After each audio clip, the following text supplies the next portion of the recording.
The village lay nestled in the lap of the mountains, where the air was always thick with mist that crept down from the peaks like veils of wandering spirits. The people there believed the land itself breathed with them, that the forests listened, and that the river running silver through the valley carried not just water but memory, as though it whispered all the old songs of those who came before. The clans of this valley were proud, bound to traditions that were older than the stone shrines scattered at the edges of the fields. Every ritual mattered, every word of honor carried weight, and every betrayal left marks that could burn through generations. To be born into such a place was to inherit not just life but the burden of all who lived and died in the shadow of the mountains. Among these clans was a child named Eileen. She had been born on a spring morning when the cherry blossoms rained their petals across the riverbank, and the elders said that the sweetness of that day lived in her. She grew as though the sunlight itself loved her, with a quiet grace that drew people near. Her mother, now long gone, had been from a line of women known for their wisdom and compassion. That blood had carried into Eileen, and even as a girl she showed kindness far beyond her years. She was the child who would kneel to tie a stray goat's tether, who would give her food to a hungry boy without hesitation, who would soothe the sick with songs her mother once sang to her. The elders respected her, though she was but a child, because they said she carried the same light her mother had carried before death claimed her. Her father, a man both stern and weary from his duties, loved Eileen fiercely. Yet grief hollowed him after his wife's passing, and grief can make even the strongest man bend. 4 years he tried to raise Eileen alone, but loneliness is a dangerous companion, and whispers spread through the clan that a man could not hold a household without a woman's hand. It was in those years that another woman came to him. She was graceful, soft-spoken, and knew how to lower her eyes in respect when the elders passed. To the clan she seemed the answer to his sorrow, and to him she was a balm for his emptiness. And so, in the season when the fields turned golden, she entered his home as wife and stepmother. At first, Eileen tried to welcome her. She brought flowers to the woman's door, spoke gently, and hoped in her heart that this new mother might ease the ache she carried. But there was something in the stepmother's gaze that Eileen did not understand, something sharp behind the smiles. The woman's voice was honeyed when others were near, her hands tender when she served food, her laughter sweet when the clans gathered. Yet in the quiet corners of the house, her eyes hardened, and her words cut like thorns hidden beneath petals. No one else saw it, for she was clever in her performance, and even Eileen's father, blinded by the hope of peace, could not see past her charm. Still, the mountains and forests seemed to know. Strange omens began to stir, small at first but undeniable. On a night when the moon hung red and swollen, an elder spoke by the fire, his voice low and heavy with warning. He said that bloodlines carried secrets, that not all inheritances were gold or land, and that some legacies returned to claim the living when least expected. He looked at Eileen then, his gaze so piercing that her small hands trembled, though she did not understand why. Later, when she wandered near the river, a wandering seer with wild hair and eyes clouded by visions told her to beware of women who smile too sweetly, for sweetness can mask poison. He pressed into her palm a pebble shaped like an eye and whispered, "The truth sleeps in your blood, child, but it will not sleep forever." These words sank into Eileen's heart like roots, though she could not yet grasp their meaning. She only knew that the world she loved, the laughter of the fields, the warm voices of her kin, the safety of her father's arms, had begun to shift, as though a shadow crept slowly over the valley. She felt it in the way the stepmother's hand lingered too long on the father's arm, in the way her smile never quite reached her eyes, and in the heaviness that began to press on her dreams at night. The villagers still adored Eileen, still saw in her the echo of her mother's spirit. But within the walls of her own home, something was stirring. The stepmother's ambition was a quiet fire, hidden beneath silken gestures, and though no one else could see it, Eileen sensed its heat. In the misty village where honor and betrayal burned deeper than any wound of the flesh, the seeds of a tale were already being sown. And while Eileen still walked as a child of innocence, the mountains themselves seemed to lean closer, waiting for the moment when the buried secret would rise and burn them all. The seasons turned, and with them Eileen grew from a tender child into a slender girl on the cusp of womanhood, but the warmth of her days dimmed quickly beneath the cold shadow of her stepmother's reign. Within the walls of her father's home, once a place of laughter and stories, silence settled like frost. The stepmother, who had once hidden her sharpness beneath smiles, no longer felt the need to conceal it so carefully. She had children of her own now, a boy and a girl born in quick succession, and all the sweetness of her voice was reserved for them. For Eileen, there were only commands spoken with impatience, punishments for small mistakes, and the constant reminder that she was a burden whose place was fragile. Her father, wearied by the demands of the clan and softened by the joy of holding new children in his arms, did not see the cruelties. When the stepmother pressed his hand and told him that Eileen was difficult, he sighed and trusted her judgment. When she whispered that Eileen grew arrogant because the villagers still praised her beauty and kindness, he believed it might be so. Slowly, the bond between father and daughter thinned, not because he stopped loving her, but because he became blind to how she was being pushed aside. The stepmother's children thrived in the warmth of their mother's attention. Their plates were filled first, their clothes mended with care, their games played under the approving gaze of their mother. But when Eileen reached for bread at the table, her stepmother's hand would slap hers away, telling her to wait until the others were finished. If the pot ran empty, it was always Eileen who went hungry. When she asked for new shoes after hers wore thin from the long walks to the fields, she was told she was ungrateful and undeserving, that she should learn humility by going barefoot.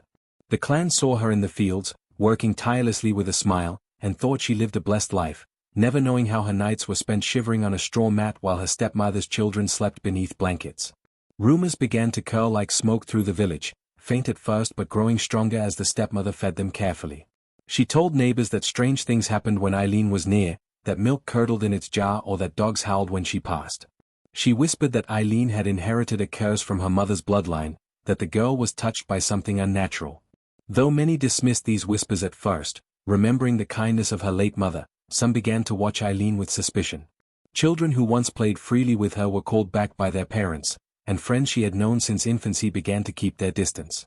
To live in a village so bound to honor and tradition was to live under the weight of words, and even a whisper could poison a reputation. Eileen bore the pain silently, because silence was all she had. She worked hard, rising before the sun to fetch water and staying awake long into the night to mend the household's clothes, while her stepmother claimed credit for the work before the father. Yet for all the hardships, there was a light within Eileen that could not be smothered. It came from her mother, whose memory was her only comfort. Tucked beneath her garments, close to her heart, she kept a small amulet her mother had left behind, a carved piece of riverstone shaped like a crescent moon. When the nights grew too heavy, she pressed it against her chest and remembered the songs her mother used to hum. The words were faint now in her memory, but the melody lived on, carrying her back to gentler times. There was one evening, when the stepmother's cruelty reached a point that left a scar not upon Eileen's skin but upon her soul. It was during the harvest festival, when every household brought offerings of grain, fruit, and meat to the clan's sacred fire. Eileen had saved a handful of apples, polished them until they gleamed like jewels, intending to offer them in her mother's memory. But as she walked toward the fire, her stepmother seized the apples from her hands and placed them into her own children's baskets, telling the crowd they had gathered them with diligence. The clan praised the children, smiling at their contribution, while Eileen stood empty-handed. Worse still, her stepmother turned to the elders and said with feigned sorrow that Eileen had come to the fire with nothing, as though she cared nothing for the clan's traditions. Murmurs spread, sharp as knives, and Eileen's cheeks burned with shame. That night she wept alone by the river, clutching the crescent amulet in her palm. The water shimmered with the reflection of the moon, and in its silver light she thought she heard her mother's voice carried on the current. "Endure, my child," it seemed to say. "The truth will not remain buried forever." Her tears fell into the river, and she whispered a vow to her mother's memory that she would not let the stepmother's lies extinguish the light that lived in her blood. So Eileen endured, though each passing year under her stepmother's cold rule carved deeper lines of loneliness into her heart. She grew not with the carefree joy of other children but with a strength forged in silence, a strength that the stepmother mistook for weakness. And though the clan's whispers stung her like nettles, she held fast to the lullabies, to the amulet, and to the fading warmth of her mother's spirit. For within her, something remained unbroken, waiting for the day when the truth would rise from the shadows and return to burn brighter than any lie. The years had hardened Eileen into a young woman, her beauty like a quiet flame that drew eyes even when she tried to remain unseen. But beauty was no shield against the storm that was gathering in her home. It began with her father, who had once been the strong pillar of their household, striding across the fields with broad shoulders and a voice that carried authority. Slowly, his strength drained as though something unseen gnawed at his very bones. At first, he complained of weariness, of a heaviness that clung to his limbs. Soon he struggled to rise from his bed, his skin pale, his voice frail. The healers brought herbs and prayers, but nothing touched the sickness that hollowed him. Rumors spread swiftly in the misty village. Some whispered that the mountain spirits had turned against him, others that it was the work of human hands. And though no one dared say it too loudly, eyes turned toward Eileen, for the seed of suspicion her stepmother had planted over the years had taken root. The stepmother fanned the whispers carefully, sighing in sorrow to neighbors that perhaps Eileen's cursed blood was to blame, that ever since she had come of age, shadows had grown thicker around the house. Her words were always clothed in grief and concern, but each one was sharpened to cut at Eileen's reputation. Eileen, desperate, tried to care for her father. She brought him water, cooled his fever, sang the old lullabies her mother once sang in hopes that his restless sleep would ease. He would take her hand weakly, his eyes clouded but still tender, yet even then the stepmother found ways to turn his trust. She would lean close and murmur, "See how she hovers, as though waiting for your last breath. She dreams of your inheritance, not your recovery." In his weakened state, doubt began to stir in him, and Eileen felt it, though he never spoke it aloud. When his sickness deepened, the clan council was summoned, for the family of a leader could not suffer in silence. The elders gathered in the hall, their robes heavy with the weight of tradition, their faces stern as they listened. The stepmother played her role masterfully, her eyes red from feigned weeping, her voice trembling as she declared that the misfortune upon her husband could not be mere chance. She spoke of strange sights, the milk spoiling, the dogs howling, her children falling ill and then recovering as soon as Eileen left their side. She wove the years of rumors into a tapestry of accusation, painting Eileen as a secret whose very presence poisoned the household. Eileen stood before them, trembling not from guilt but from rage and sorrow. She pleaded with the council, speaking of her devotion to her father, of her work in the fields, of her faithfulness to the clan's traditions. But the stepmother's words weighed heavily, and the elders, fearful of curses and dishonor, leaned toward the safety of suspicion. One elder asked sharply if Eileen carried charms, and when she pulled the crescent amulet from her neck, meaning to show them her mother's blessing, a murmur of dread swept through the hall. The stepmother seized the moment, crying out that the amulet was the source of her witchcraft, a dark token she had hidden for years. It was then that the council passed judgment. Before the gathered clan, they declared that Eileen was tainted, a danger to her kin. She would be stripped of her inheritance, denied her father's land and name, and cast into the wilderness until the spirits themselves decided her fate.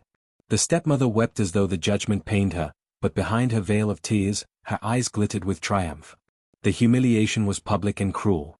Eileen was led to the square, where villagers who had once smiled upon her now looked on in silence or fear. Some whispered pity, but none dared to defend her. Her amulet was torn from her neck and tossed into the dust, and her father, too weak to rise, could only watch from the shadows of his bed, his lips moving with words she could not hear. She searched his eyes for a sign, for some glimmer of the love that had once shielded her, but all she saw was a man broken by sickness and doubt.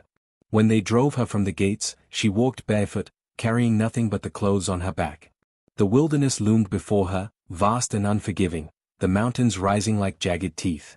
Behind her, the clan returned to their fires and fields, as though she had never belonged. She did not cry where they could see her, she lifted her chin, her eyes burning brighter than her stepmother's false tears.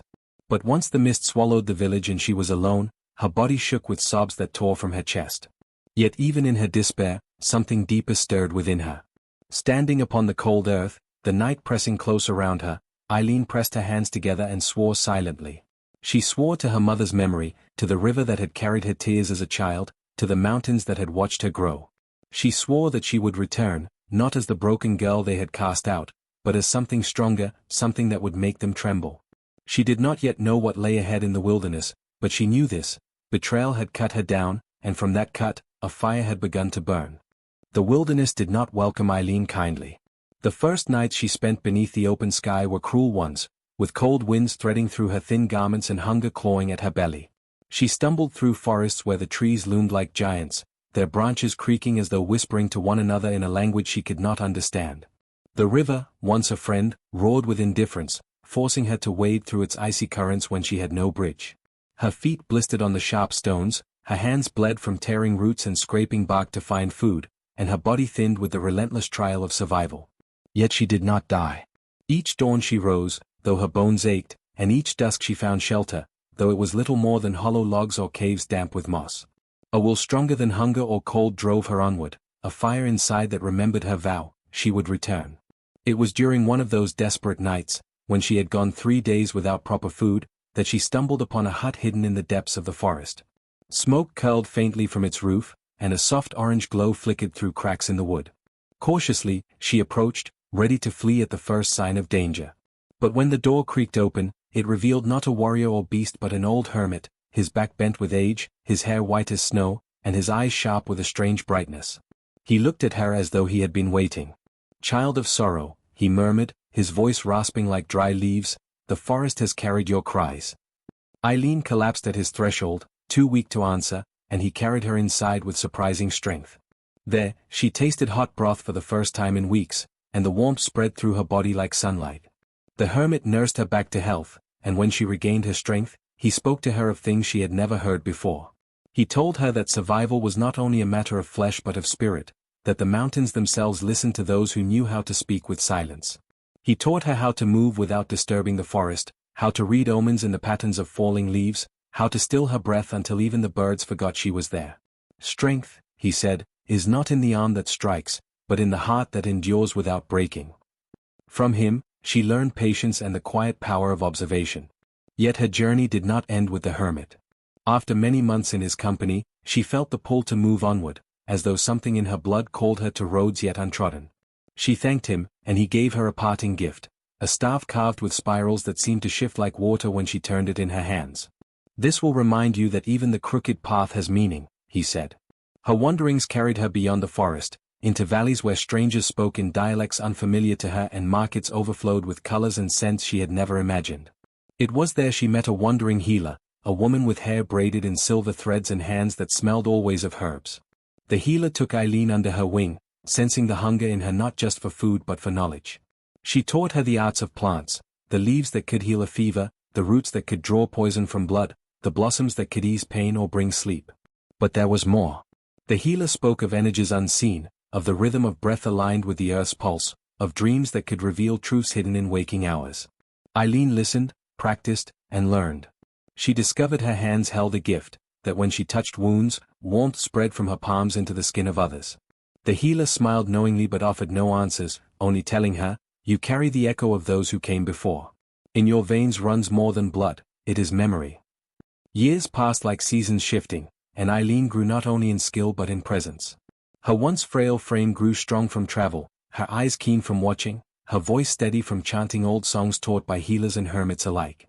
She learned to carry herself like one who belonged anywhere, whether in the hut of a hermit or the halls of merchants who respected her craft. And along her path, whispers reached her ears, whispers of a society hidden among mountains far from her village, a brotherhood and sisterhood who guarded knowledge too dangerous for common hands. Drawn by instinct, she sought them and, after trials that tested her endurance and her honesty, they accepted her into their circle. There she encountered scrolls older than the stones of her homeland, teachings of spirits bound to rivers, and tales of bloodlines chosen to safeguard sacred truths. Among the scrolls, she found words that pierced her heart, a prophecy of women born under the crescent moon, destined to carry both suffering and power. The symbol was carved in the same shape as the amulet her mother had left her. It was then that the pieces began to fit. Her mother had not been merely a kind woman beloved by the clan. She had been part of a lineage entrusted with ancient knowledge, a legacy of healing and power that threatened those who hungered for control. Eileen realized that her stepmother's hatred had not been born only of jealousy but of fear of what she carried unknowingly in her blood. This discovery did not fill her with bitterness alone.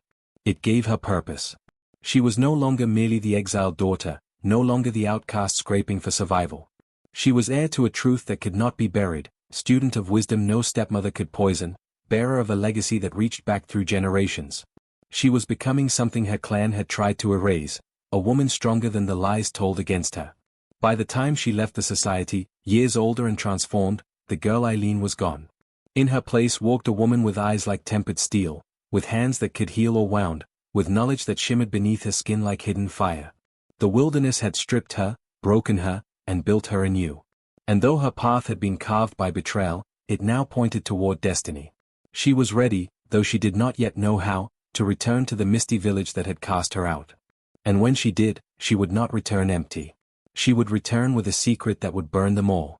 The years had spun onward like the slow wheel of the seasons, carrying Eileen far from the girl she once had been. When she finally turned her steps back toward the misty valley of her birth, she did not look like the frail outcast who had been cast into the wilderness barefoot and weeping.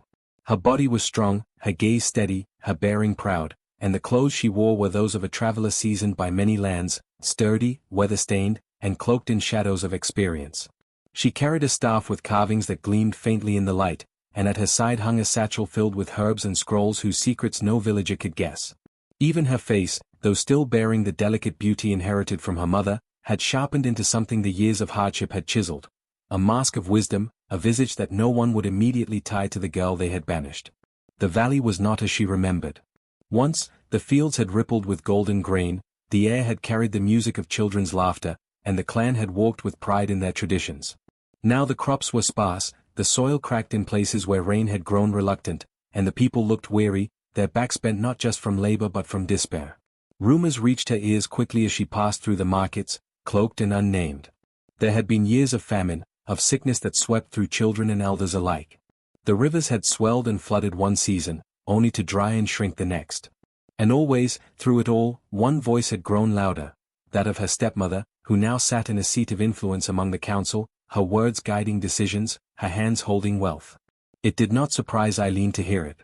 The woman had always been skilled at weaving lies into garlands, at twisting sorrow into a ladder for her own rise. But to see how deeply she had sunk her claws into the clan pained Eileen in ways she did not expect. Families turned against one another over scraps of food, neighbors hoarded grain rather than sharing, and suspicion gnawed at the unity that once defined the village. Honor, once the lifeblood of the clans, had withered into something thin and brittle. 4 days, Eileen kept her name hidden. She walked the streets like a stranger, trading herbs for bread, offering remedies for fevers, listening to the voices of villagers who spoke freely to her because they did not recognize her. In their words, she gathered proof.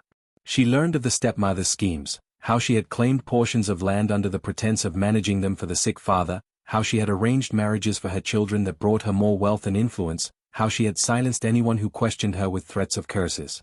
To many, she appeared a woman of strength, a savior even, but beneath the surface lay resentment and fear. People grumbled when they thought no one listened, and more than one pair of eyes held shadows of doubt. And yet, among the weary villagers, there were moments that made Eileen's heart stir. Once, when she bent to help an old man gather his spilled basket of grain, he froze, staring into her eyes. His lips trembled, and he whispered her mother's name, though his voice was too faint for others to hear. He shook his head quickly, as though doubting his own vision, and said no more. Another time, an elder woman pressed a coin into Eileen's hand after she treated her cough. The woman's eyes lingered on her face, wet with unspoken memory, before she turned away. They recognized something, perhaps the curve of her smile, the tilt of her gaze, that belonged to the woman they had loved and lost long ago. But none dared speak it aloud. The fear of the stepmother's wrath, and the weight of the clan's shame, sealed their lips. Eileen did not reveal herself yet. She knew the danger of rushing into the open. The stepmother's power was too great, her grip on the clan too firm. To show her face too soon would only invite her downfall once more. So she moved like the mist, slipping unseen through corners of the village, gathering fragments of truth. She listened at the marketplace, she lingered near the council hall, and she followed whispers that led her to records hidden in elders' houses, scrolls that bore her father's name and the inheritance that had been denied her. Piece by piece, the story of her betrayal became whole, not just in her memory but in evidence she could place before others when the time was right. Still, the suspense gnawed at her. Each time she walked past her old home, her heart throbbed in her chest. She saw her stepmother there, standing tall, her hair streaked with silver but her face still proud, her laughter ringing false as ever. She saw her half-siblings too, grown now, adorned in fine clothes, their eyes cold with the arrogance of privilege. They did not know the stranger watching them from the shadows was the sister they had cast out. Eileen pressed her hand to the amulet she had reclaimed during her years of exile, the crescent moon symbol that had once condemned her. Now she wore it openly beneath her cloak, no longer ashamed, no longer afraid. It reminded her that her time was coming. The clan believed her gone forever, perhaps dead, perhaps forgotten, but she was here, stronger, wiser, and armed with the knowledge of her lineage. The village lived in uneasy silence, divided by greed and hunger, ruled by a woman whose throne of lies teetered though none dared topple it. But Eileen walked among them like a shadow of fate, patient as the mountain that loomed above the valley, waiting for the storm. She gathered her proof, she watched, and she prepared. The day of reckoning was drawing near, and when it came, no mask of false kindness, no chain of lies, would shield her stepmother from the truth Eileen carried home like fire hidden in her heart. The festival of renewal came as it always did, though the people had little left to celebrate. In earlier years, it had been a time of abundance, when families brought baskets heavy with fruit, grain, and roasted meats to lay at the sacred fire in honor of the ancestors. This year the baskets were thin, some nearly empty, but tradition demanded that the fire be lit, the songs sung, and the council gather in solemn procession. The mist clung low to the valley, as if the mountains themselves leaned down to witness what would unfold. Eileen had watched and waited for this day. She had gathered her proof in silence, spoken with those who still remembered her mother's name with reverence, and prepared the truth that burned inside her. She had walked long among the people, offering her healing hands in secret, earning their trust without revealing who she was. Now the time had come to step from the shadows. The clan assembled in the great square, a circle of stones that had seen countless generations stand in judgment, celebration, and mourning. At the center blazed the sacred fire, its flames leaping hungrily, devouring the meager offerings placed before it. Elders stood in their robes, their staffs planted firmly in the ground. The stepmother was there as well, draped in fine cloth, her silver-streaked hair woven into braids that proclaimed her status. Her children, now grown and proud, flanked her like attendants to a queen. She moved among the people with the ease of power, her smiles wide, her words commanding, as though the hardships of the clan were hers alone to bear. The ceremony began with prayers, the elders chanting in low voices, asking the ancestors to bless the fields, to lift the famine, to restore the strength of the people. But the air was heavy with doubt, for many had prayed the same in years past and seen no answer.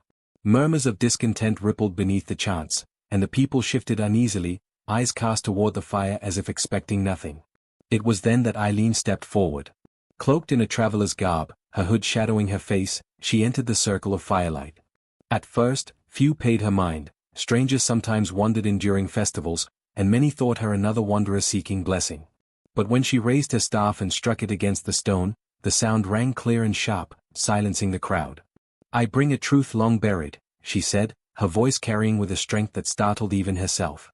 "And tonight, before the ancestors, it will be spoken."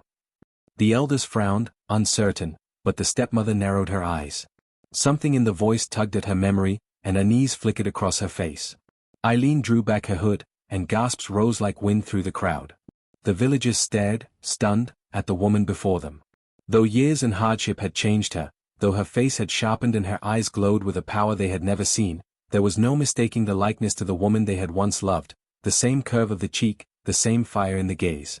Whispers flew like sparks. "It is her, it cannot be. Eileen?"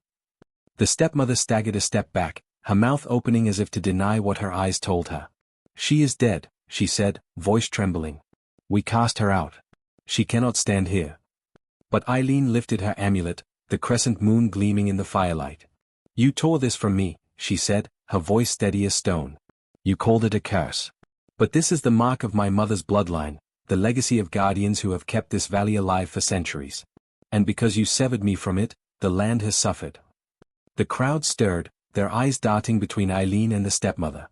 The famine, the sickness, the restless spirits, it all suddenly seemed heavier with meaning. An elder stepped forward, his face pale. "The prophecy," he whispered.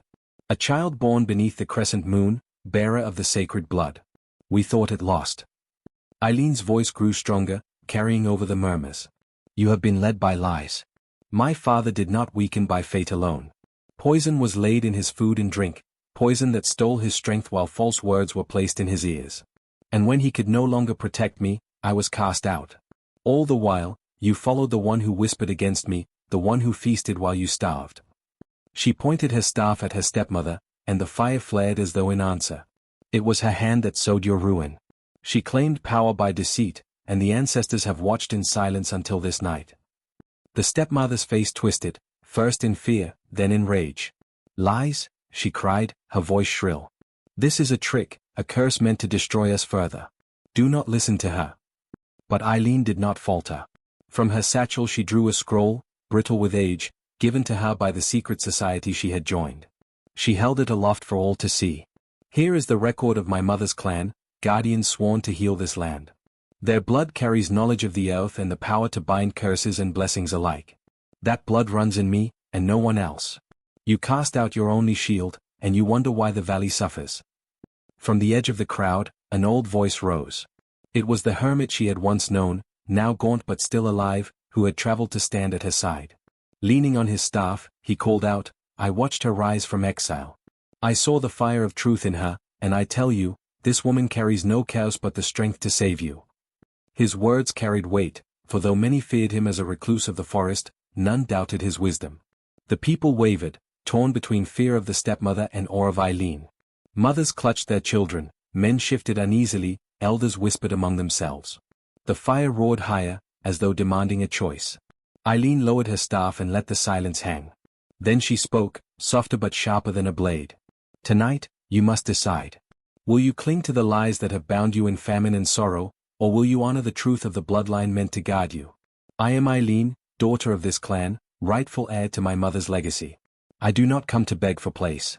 I come to reveal what you have denied. And if you choose to turn away again, then your suffering is yours to keep. Her words struck like thunder, and the crowd erupted, not with certainty, but with the chaos of awakening.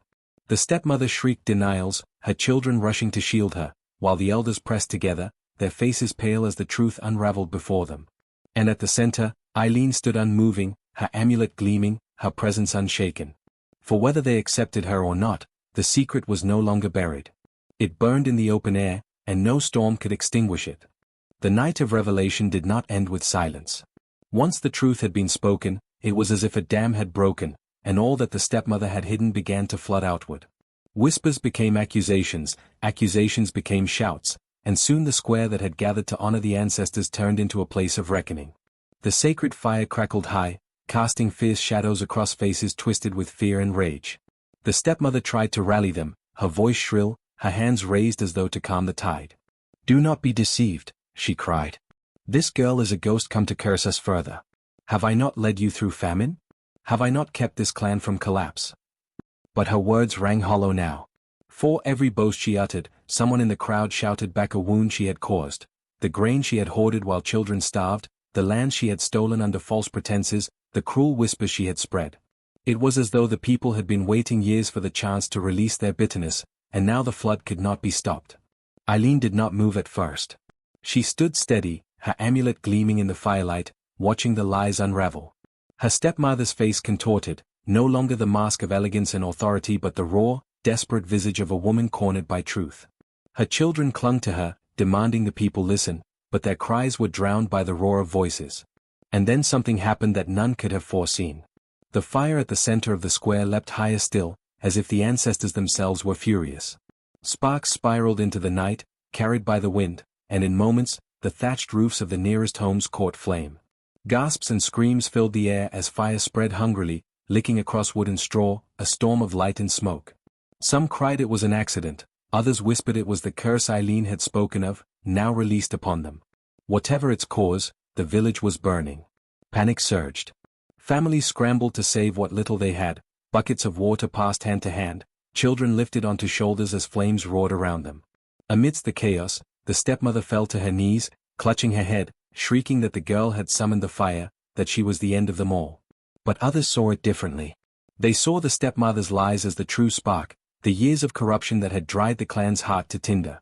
This fire, whether of nature or spirit, was the cleansing they had brought upon themselves. Eileen raised her staff, shouting above the din, "This is not my curse, it is your truth. The ancestors burn away the rot that has poisoned this clan.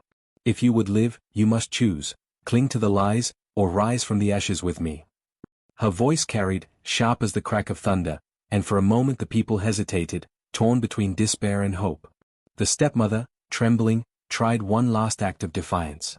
She lunged toward Eileen, clawing at her with wild eyes, shrieking words no longer coherent but dripping with venom. But the fire surged at that very moment, a wall of flame separating her from her prey. The people screamed, some calling for water, others too stunned to move, as the stepmother's figure vanished into smoke and heat. Whether she perished in the blaze or fled into the night, no one could say. Madness or death had claimed her, and she was gone. The fire raged until dawn, leaving the square blackened, homes collapsed, and much of the village scarred. Ash floated in the air like snow, settling on the weeping faces of the survivors. When the flames at last died, the people gathered around Eileen, their eyes hollow, their hearts heavy with guilt.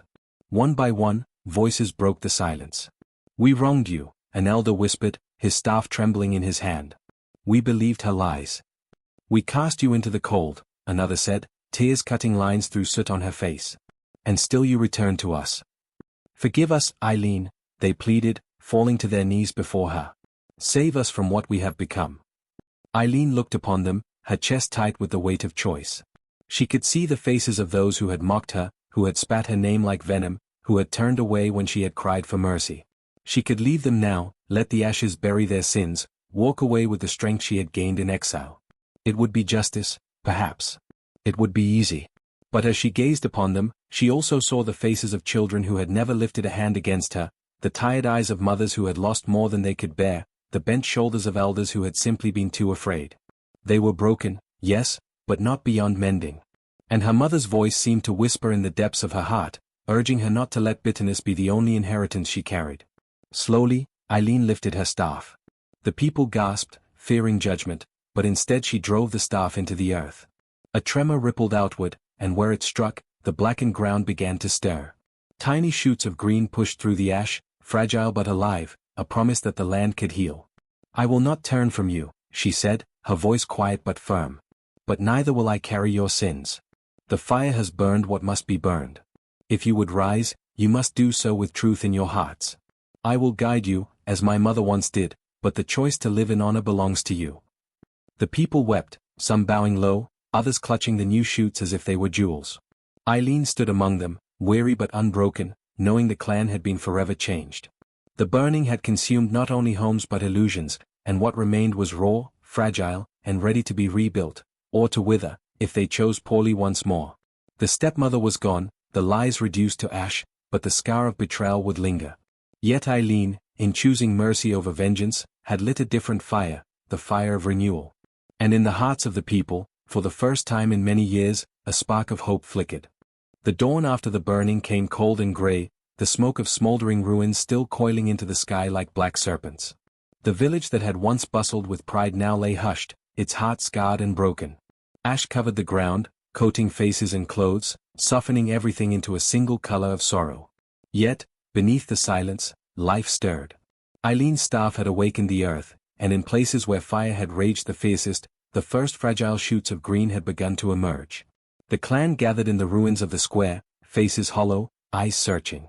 They looked to Eileen now, no longer as the cursed child they had cast into the wilderness, but as the woman who had returned with both judgment and mercy. Whispers rose, "She is the daughter of the crescent moon, the blood of the guardians." Some begged her openly to take her place as leader, to restore what had been lost, to rebuild their homes and their honor. Others, too ashamed to lift their gaze, knelt silently in the ash, awaiting her decision. Eileen stood among them, the amulet of her mother's line glimmering faintly in the pale light. She thought of all she had endured, the hunger, the exile, the loneliness, the years of wandering in lands where no one knew her name. She thought of the hermit's lessons, of the healer's kindness, of the secret society who had revealed her mother's legacy. And she thought of the girl she had been, cast out by the very voices now begging her to save them. Her heart ached with the weight of choice. She could stay. She could take her rightful place, guide the clan with the wisdom she had earned, and ensure no one again suffered under lies and cruelty. Yet she also knew that leadership was a burden that chained one's spirit, and her years of freedom had carved something new within her. She had become more than this valley, more than this clan. She had seen the world beyond, felt the wild wind on mountains far from home, listened to stories told in tongues she had never known as a child. To remain would mean to close herself within these borders once more. She turned to the people, her voice steady though sorrow threaded through it. "This land is yours to heal. The fire has burned away what was false, but the work of rebuilding belongs to your hands. You cast me into the wilderness, and in that wilderness I found my strength. I will not carry your guilt, nor will I bind myself to chains of power. My path lies beyond these mountains." A murmur rippled through the crowd, some cried out in protest, others bowed their heads in acceptance. An elder, trembling, asked, "Will you not at least bless us, that the ancestors may know we walk with truth again?" Eileen lifted her staff one final time and drove it gently into the earth. From the point where it touched, a ring of green spread outward, pushing through ash and soot, a living circle that wrapped the square in hope. "This is my blessing," she said softly. "Honor it with deeds, not just words. Let truth be your guide, and you will rise again." She left them then, walking away from the square, past the charred remains of homes, past the river whose waters still carried the smell of smoke. The people watched her go in silence, some weeping, some whispering, all knowing they were witnessing the end of something greater than a festival or a fire. They were watching the departure of a legend in the making. Eileen did not look back. The mountains loomed before her, shrouded in mist as they had been on the day she was born. She walked with the certainty of one who belonged not to a single clan but to the stories that outlived them all. In time, her footsteps would fade, her face would blur in memory, but the fire of her truth would remain. Years passed, and the valley did rebuild. The stepmother's name was never spoken again except as a curse, and her children scattered, their arrogance burned to nothing. The clan struggled, yet slowly they learned to plant with honesty, to share without greed, to walk in the shadow of their shame and still seek the light. And always, when the fire was lit at festivals, voices told the tale of the maiden who had returned from exile, carrying a secret that burned away lies. Children leaned close to the flames as elders whispered, "Remember Eileen, the daughter of the crescent moon. Cast out by betrayal, she walked the wilderness, returned with truth, and chose freedom over vengeance. She showed us that greed will consume even the proudest heart, and that lies, no matter how cleverly woven, cannot stand against the fire of truth." The moral lived longer than the faces who first spoke it. Mothers taught their children to guard against envy, fathers warned their sons that ambition without honor leads to ruin, and wanderers who passed through the valley carried the story to other lands. And in each retelling, Eileen grew greater, not just a girl betrayed, but a guardian who had carried the fire of truth across the world. And so the folktale endured, that betrayal can tear even the strongest bond, that greed can devour entire clans, but that truth, burning brighter than any flame, can cleanse what lies destroy. Eileen became a name spoken with reverence, not for the crown she might have claimed, but for the freedom she chose instead. In the hush of winter nights, when families gathered around the fire and children's eyes shone wide, her story flickered with the flames, alive as ever, a reminder that legends are not born in comfort but in ash, exile, and the courage to return.